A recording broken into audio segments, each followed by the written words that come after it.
একটা মেয়ে কিন্তু মেয়ের একমাত্র প্রধান শত্রু। আমি একটা মেয়ে হয়ে এই কথাটা বলছি, কারণ আমি কোথাও না কোথাও এই জিনিসটাকে রিলেট করতে পারি।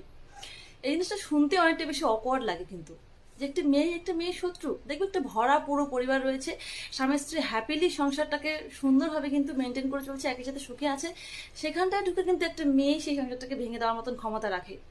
এই জন্যই কিন্তু মেয়েরা আজ এতটা বদনাম, এতটা অপমানিত, কারণ মেয়েরা বহুবার এরকম করেছে, ইতিহাস সাক্ষী রয়েছে। তাই জন্যই কিন্তু মানুষের মুখে মুখে এই কথাটা উড়ে বেড়ায়। এটা ঘটেছে বলেই কিন্তু মানুষ বলে। আর এটা খুবই লজ্জাজনক ব্যাপার যে এই যে আরজে হসপিটালের যে একটা ঘটনা ঘটছে, আমরা শুনছি সেখানকার একটা অডিও ফাঁস হয়েছে। সেগুলো শোনার পরে, সমস্ত কিছু জানার পরে এতটুকু বোঝা যাচ্ছে যে এই ঘটনাটার মধ্যে কিন্তু মেয়েদেরও হাত রয়েছে। আচ্ছা, যে মেয়েরা, তাহলে ভাবুন তো সেই মেয়েটা কতটা নৃশংস মেয়ে, যে নিজে একজন মেয়ে হয়ে একজন মেয়ের মান সম্মান নষ্ট করার জন্য উঠে পড়ে লাগতে পারে। তার শাস্তিটা কিরকম হওয়া দরকার। এই যুগেও মনে হয় এখন মা কালীকে অবতারিত হতে হবে এই মেয়েগুলোকে নাশ করার জন্য।